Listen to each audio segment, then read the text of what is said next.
तेरा Ghazi Khan election campaign का सिलसिला डोर टू डोर जारी।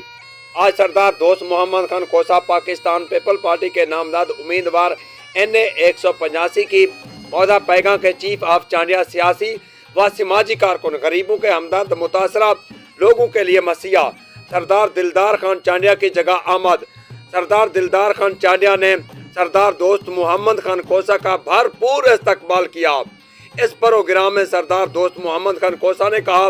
अवाम की ताकत से पूरे पाकिस्तान में हुकूमत बनाएंगे। बढ़ती हुई महंगाई का खात्मा भी बिलावल भुट्टो जरदारी वजीर आजम पाकिस्तान करेंगे। सरदार दोस्त मोहम्मद खान कोसा ने मजीद कहा, डेरा गाजी खान के बुनियादी मसाइल को हल करेंगे। सेवरेज, मीठा पानी, अद्वियात, अस्पतालों को अपग्रेड, ब्रेन यूनिट और कार्डियोलॉजी को मजीद बेहतर बनाया जाएगा।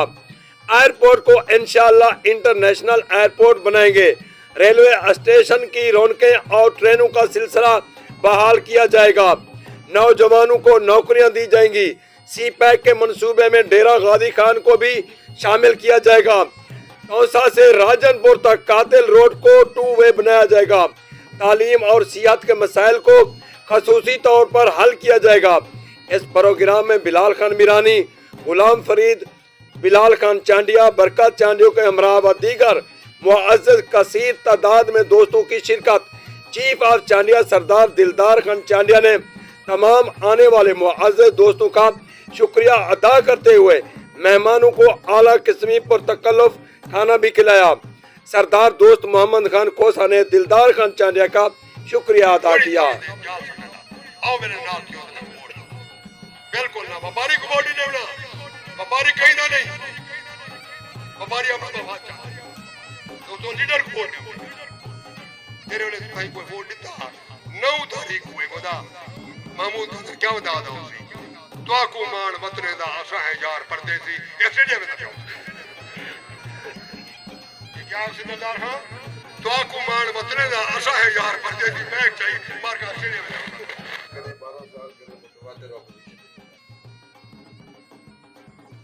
और मेरे मध्य मुकाबिल लोग जो हैं वो 11-12 साल करे मुसलसल नुमाइंदगी है चले करे सूबाई असेंबली करे मरकजी असेंबली किथाई सूबाई असेंबली किथाई मरकजी असेंबली मेरे रब दी करीमी है जो आज उन्हें दी जेल दे उत्ते पगार नहीं पिया सकता आज रोक नहीं बदन इवें जिवें नवा चेहरा आया हुआ मियां साहब जिवें आके कहीं दे नाल चंगी राती हो गया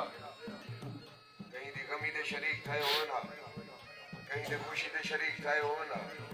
कहीं दे डोखे मोटा दिता हो ना कहीं दी तकलीफ है छत पकड़िया होवे ना जरूर लोग नाल थी लेकिन मैं पिछले जाने तकरीबन 2-3 महीने थी सारे शहर दे एक बुजुर्ग 5-6 महीने पहले उन्हें सारे चीज बहुत की थी है वो मेरे मैं कोई कला दे मैं उन्हें दो यहाँ अफसोस आते आजकल सोशल मीडिया का दौर है हर नौजवान से हर शख्स के हाथ फोन है गुवाहाटी क्या थीना पाए हूं वाले तो खबर मिल रही है कराची क्या भी थीना पाए हूं वाले तो खबर मिल रही है दुनिया के कई खिते क्या पे थी हूं लाजे तो खबर मिल रही मैं भी सोशल मीडिया दे दा पे आप पे उठे एक फौजी दा है भाई साहिबान का फौजी दे अफसोस करना मैं ये शर्मिंदगी करने भाई मतलब मैं को नहीं पता लगा कि मैंने खानदान दे विच भला को फोन की थी है या घराने भला को फोन की थी मैं उन्हें देख अजीज को फोन किया मैं कि यार अल्लाह खैर करे भला को फोन की थी है उन्हें खानदान दे विच नहीं अल्लाह माफ करे मैं कह रहे हुन मैं सोशल मीडिया ते लेदा पे मार का गए बेटे अफसोस है अगर मैं एक जाने करे लाहौर हम मैं को पता करनी लेकिन इतला जरूर टीवी तो सब मैं 2 मिनट दे मैं पता करे 2-4 मिनट बाद मैं वापस फोन किया जैसे हूं फोन किया से आ जाए ध्यान अफसोस करना ते 4-5 महीने पहले जेडी फोन की थी ये उनका आज अफसोस करना से आया यानी हाजिरी एहसास ना हाजिरी मैं कहीं दी जात दे खिलाफ गाल कराने का या कहीं दी जात ने गाल करना था आदि नहीं मेरी सियासत दे उते तनकीद करना अगर मैं गलत करे तो मेरे मुखालिफ को हक है अगर मेरा मुखालिफ कोई जाती गलती करना पे उनकी सियासत पे तनकीद करने का हक बैठू है। और लादा पहले दसेला पे हम एक प्रोग्राम थे सारे माशरे दे विच अगर बेलिहाजी आई है तो ये पिछले 4-5 साल गाल को महसूस न कराए अपना एक अपनी सोच रखा गलत नहीं कहीं दे नाल मुंसलिक हो गलत नहीं कहीं जमात का हिस्सा हो गलत नहीं मेरे नजदीक कोई जमात पूरी नहीं है वो जमात को चंगा या बुरा उनके नुमाइंदे बने या वो जमात